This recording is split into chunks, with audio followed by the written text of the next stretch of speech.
And then we start off Act Two with the townspeople singing that the Duma isn't working in a song called More, More, More. And then you end that particular scene with the Internationale, which becomes the Bolshevik anthem. Now, I believe that the Internationale was also a sort of the anthem in other wars and revolutions. Wasn't that in the Spanish Civil War also? It could have been. I used it though for the because it was a common, almost like that national anthem of Bolshevism, and so I used that tune at least to create that change. Now the people wanted a change, and so that tune is instrumentally come in, and I wrote some lyric to it too. So it comes in to the lyric of that says, "Comrades, let us rally, and the last fight let us face. The Internationale will unite the human race." So that is the lyric that's brought in with that Internationale to kind of turn some of the people to the Bolshevist, movement. Yes. So, and then you note the passing away of Queen Victoria. She had done her duty, I'll tell you. And I'll be honest with you, she's not the most beautiful or attractive woman I've ever seen. And the other day I was in London standing out seriously in front of Buckingham Palace. And one of the only memorials in front of the palace is to Queen Victoria. And I looked up at her, and boy, I thought to myself, boy, that was not a good-looking girl. Yeah, she was not a thin, Savette, beautiful model type at all. She looked a little masculine to me, to be honest with you. But anyway, she managed to have 9 children, and the oldest daughter married Frederick of Prussia. She had Edward Albert, who became the Prince of Wales. I think there's been speculation that he was also Jack the Ripper or something, if I'm not mistaken. Oh, yeah. Yes, who knows? He married Princess Alexandra of Denmark. He succeeded to the throne, of course, as King Edward VII. She had a daughter named Alice, who married Prince Louis of Hesse-Darmstadt or something. They love to marry Germans, the English. In the American Revolution, King George III, his grandfather and father could barely speak English. They only spoke German, so, And then you had Alfred, who he married Princess Marie of Russia. And Helena married, I don't know, more Germans, and Louise Caroline married somebody. Well, anyway, everybody married into royalty. She didn't have any commoners in her lineage. That's for sure. Right. So this woman apparently felt, I don't know why, that these monarchies were going to last forever, even though it was apparent, and even in the history of that time, that monarchies were sort of on the way out. But, Well, she was extremely strong, and in the musical, I have, again, the fact and fiction put together. I have her coming back and speaking with Alex, and to still encourage her to be strong and to be brave, and to also focus on the people. Queen Victoria was very focused on the people. It wasn't just ruling, but on the people, and so she was continued to be that in the musical, continued to be that influence for Alexandra. So, and it's a humorous little scene when she appears to her. She's just, is almost scolding Alexandra for some of the things that she's doing. So it's it adds a little bit of the humor and lightness to it, but yet it emphasizes the strength of Queen Victoria. Deborah, we're going to take a little bit of a commercial break to our sponsor, Tattaglia Galleries, which has the biggest collection of any gallery in America of Warhols. So we're going to turn it over to my favorite person, Masha Shidlovsky, the Russian immigration lawyer from Bal Harbour, Florida, to do the breakaway. Thank you, Masha. We're taking a break. James and Stefan will be back in a few minutes with more news from Russia and America. Tagliatella Galleries, New York, Paris, and fabulous Palm Beach, Florida, specializing in the display of American pop art and exhibiting works by Andy Warhol, Keith Haring, and Roy Lichtenstein. The gallery is recognized as one of the most important Warhol dealers in the entire world. The gallery recently presented a landmark survey of Andy Warhol titled 100 Warhols during Art Basel Miami Beach Week. Tagliatella Galleries is hoping to meet every listener here on i-netradio.com, all the wonderful people in our Russian-American community, Bal Harbour, Aventura, Hallandale, and all of South Florida. Visit us at 313 Worth Avenue in Via Beche. Call us at 561-833-4700. Enter Palm Beach, the most beautiful island in the world. You'll see the greatest collection of American pop art. It's all at Tagliatella Galleries. Make your home into an artistic showplace. 561-833-4700. That's 561-833-4700.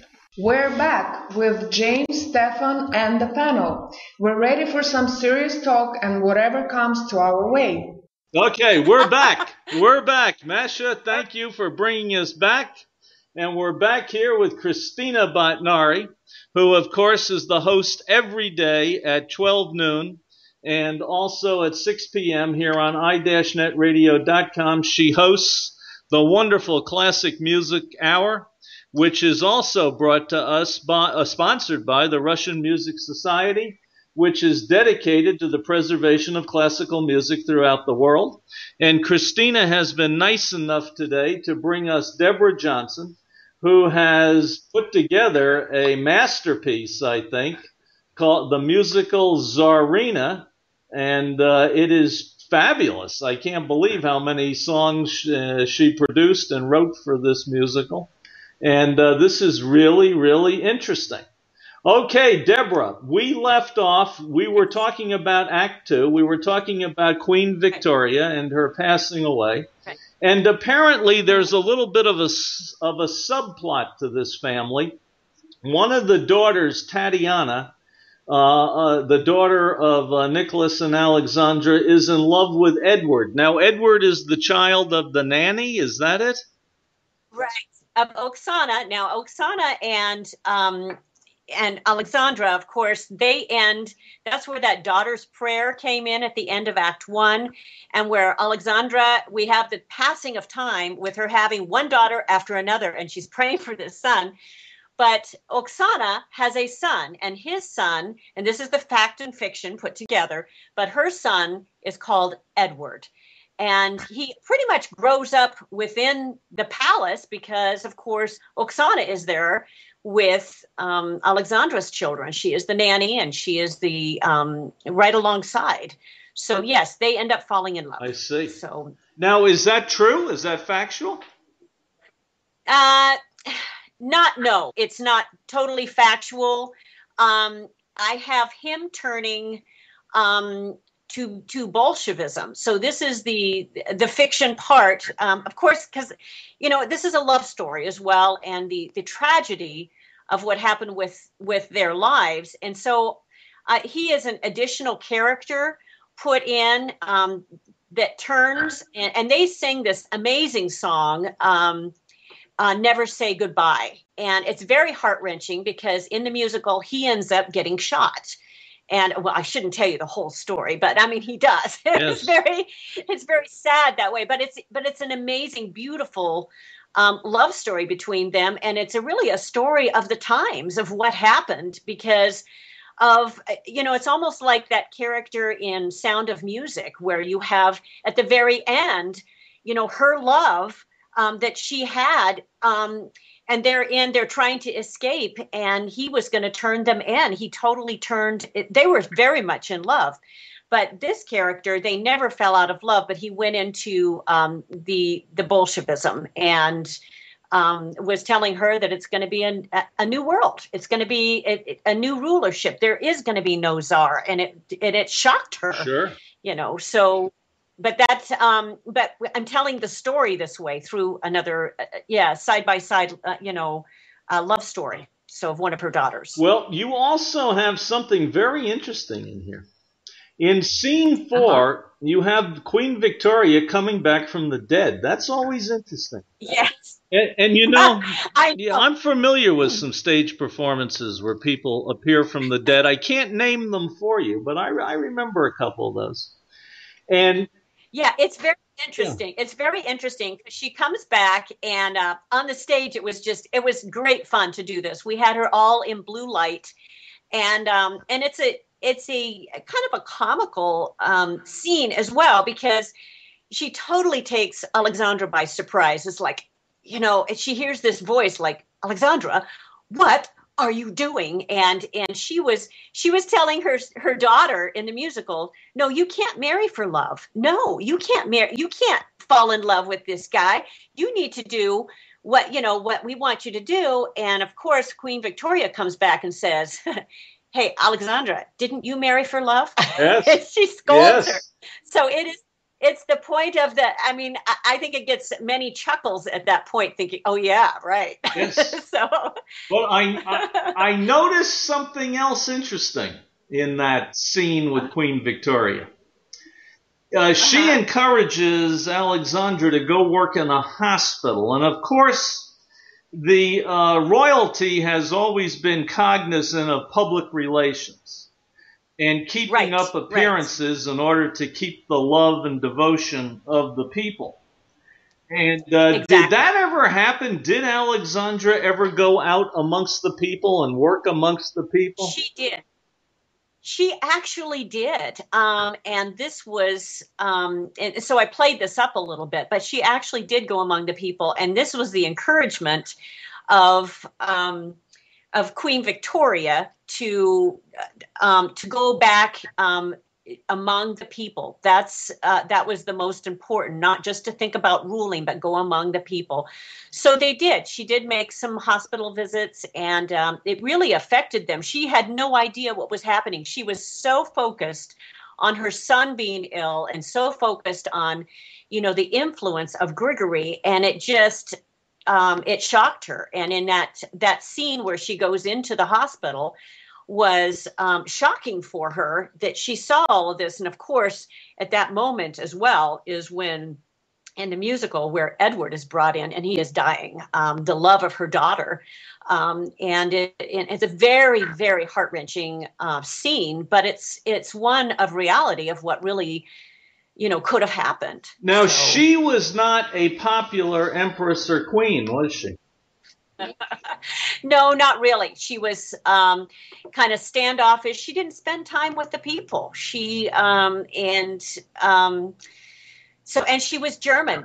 With all of the influence of Bolshevism and Germany and that whole movement, there was people that did not like her at all. They thought this German princess was out there to take over their country and to influence them. Of course, at this point, they're making horrible decisions at the same time. So no, she was not well liked. Well, something interesting. The Queen Elizabeth's last name was not always Windsor. Okay. Up until World War I, her name was something like Hesche Speck something or other. It was really, really German, okay? And in World War I, when the Germans fought the British people were not too crazy about the Queen of England having a German name. And she changed her name to Windsor at that time and got rid of the German association. So this is not exactly the first time that there's been some ill will by German royalty in a foreign country or something like that. Okay. As we move along in this this is really cool. How long did it take you to do this? This is unbelievable. Wow. Yeah, it's writing musicals. I spent 3 years writing the main musical and recording the first album for it, which the studio recording, which is out. That'll someday be a collector's item because it's come a long way.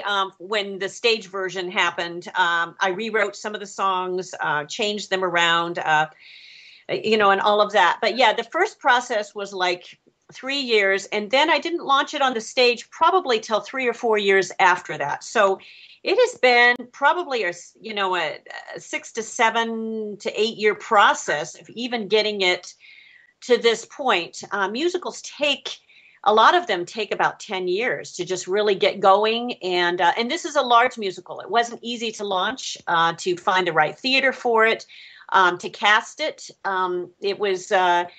It was a large work, and it went through. I had great directors. I knew I had to have a director that was not afraid of a large piece and that was very music theater literate, as well as a good, had good eye for everything. So I had the right director. I knew that Joshua Finkel was the right director for it, and so it was quite a process to launch, but it's. I really have great hopes. Well, for this. that was my next question. As you're writing this and you're writing the songs and you're weaving the narrative and you're weaving the story together, are you thinking or dreaming that someday this musical's going to end up on Broadway to critical acclaim? I didn't really know it could have that possibility until it was on the stage. It's one of those things that, as I was writing it, I was loving the songs. I was loving the story. I wanted to tell the story. I love to write songs. That's what I absolutely love to do. So as I was weaving this in and out and just loving this story and just, wanting to tell this in a different way, I couldn't really picture, is this going to be a Broadway huge musical? I didn't know that. But when I saw it being actually performed on a stage, with the cast and the costume and everything, and it was like, it was magnificent. It really was. Not just because I wrote it, but to see the story come alive like that, and with the music and with the actors, that's when I first caught that sort of glimpse of what could really be. And that's a huge step for a writer to get to launch their musicals. It's a lot of work. It's a lot of expense. It's just there were many nights I was up all night long rewriting because I had to have a new scene the next day. It was not working. And so I had to rewrite it.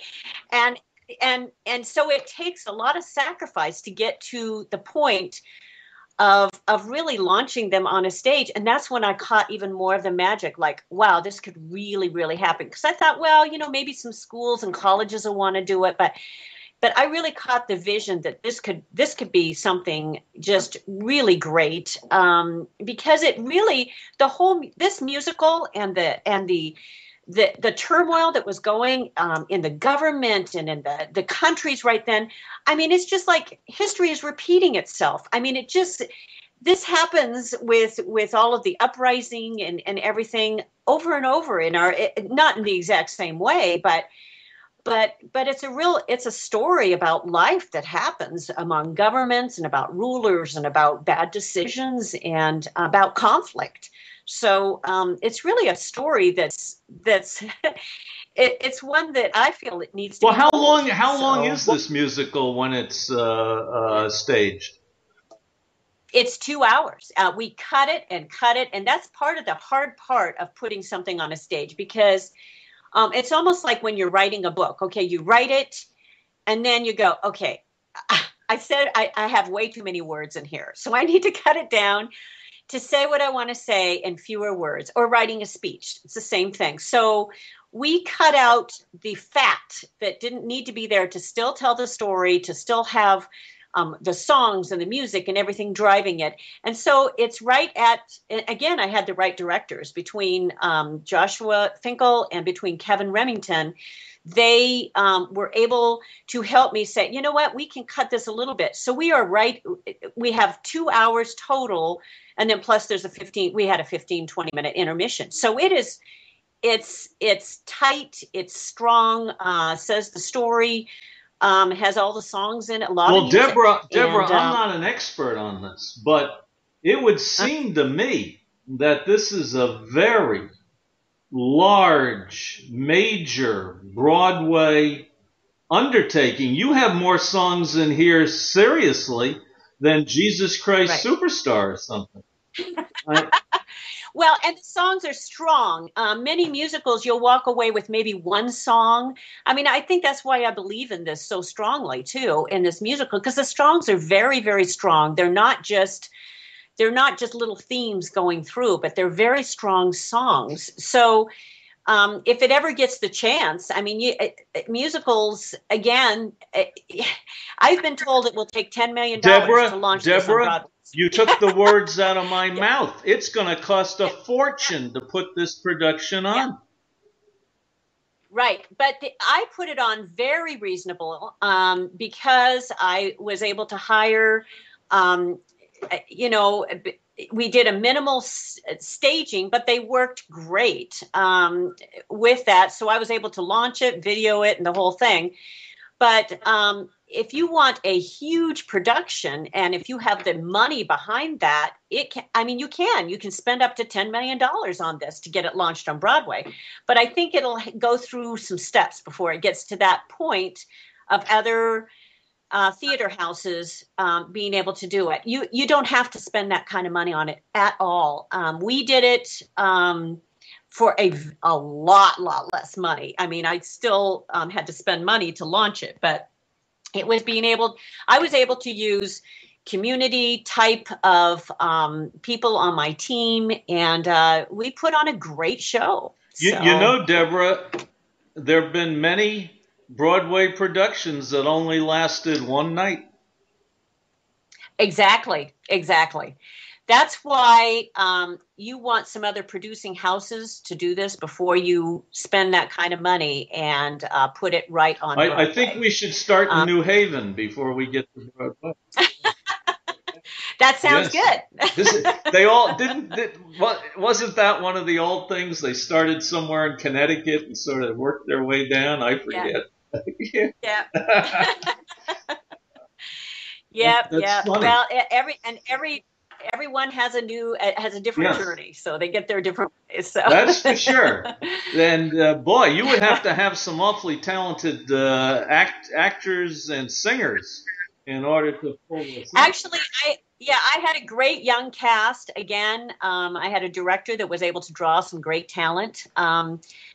And had a great young cast that were very, very good singers. And we had to focus on the most important things of whether we needed stronger singers for certain roles or stronger actors for certain roles. And there were both of those in this musical, but it all came together. And doing the world premiere of it, we had a great cast. They were a young cast. There's a lot of talent. Well, I was going to say that. My girlfriend for 4 years was Russian, and she got me into the theater. Okay, and I saw productions in little old Delray Beach, Florida, that I knew were good enough to be on Broadway. I mean, I knew it. These were over the top. And I'm going to tell you something. There is a tremendous amount of talent in the United States, and only people who are lucky enough and in the right place at the right time, because they're not that much more talented than the next guy. Okay, it takes a lot of luck to get to the top, but you have an overabundance of people to choose from. There is a tremendous amount of talent out there. Oh, you're talking to the choir here. And I'm in LA. Yeah. There's a ton of talent, and actors that want to come out and want to be on, in new works and are willing to forego very much money, anything, and they just want that experience. And so there's a lot of talent out there, a lot of talent. So you just have to find the right, not only the right talent, but the right team. And so when you put a musical together, they become family. And to create that sort of atmosphere and to keep that positiveness of that whole group together, it's a real act to be able to do that. And it's very important because, you want them to do a great job, and they take their work very seriously. So, and actors are different than musicians, I've found. Yes. So they're different they could breeds. be. They could be, but we don't want to get into that. Christina's still listening. No, yes. Yes, I'm still here. Poor Christina. There's an old saying, Deborah, even in radio, even in TV, not just on the big screen and the stage, talent can be difficult. Talent can be difficult. Yes. So. Yep, and I've experienced some talent that's difficult, but for the most part, I have. And that's part of, I'm writing a book coming up on being stuck. And for the most part, I find one of my points is to major on the majors. And I've had to really do this in even producing my musicals. This was the second of my musicals that I produced on the stage. And you have to keep the goal in mind, and you have to keep the morale up, and you have to just really make sure that your team can work together. And it's a real act to do that. You have to, and as a writer, being able to juggle all of those balls. I mean, it's Deborah, not Deborah, easy I'm not a radio talk show host. I'm two things. I'm a cheerleader, and I'm a psychologist. And a lawyer. Yes, that's true. Yeah, I thought that. But you got to be a cheerleader to keep these productions going. You do. You do. You really do. And if people's morales are up, and I have to tell a story of what happened. This is a very interesting story that happened in the middle of this, and of the production of TSARINA. We were at a theater, a 400-seat theater, an amazing theater. It's a beautiful theater inside, a community theater, but it was perfect for TSARINA because it had high ceilings. We were able to do a lot. Anyway, after our first weekend of performances, there was a problem between the theater and the city that I did not know about. And I did not yet have my demonstration video. We had a great review. We had reviewers come out, all that whole thing. But I did not yet have a video of the musical that I felt like I could promote. Well, what happened was there's some politics involved. The city manager came out and red tagged the theater. Oh my gosh. So wow.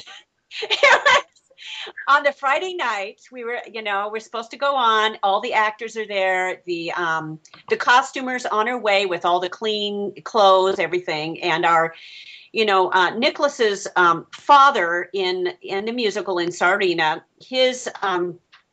he was a large guy, and so we had to have his costumes and everything. But what happened was the theater was red tagged, and we were told that we couldn't stay in that theater or they cite everyone with a misdemeanor. So we felt like we were living part of TSARINA.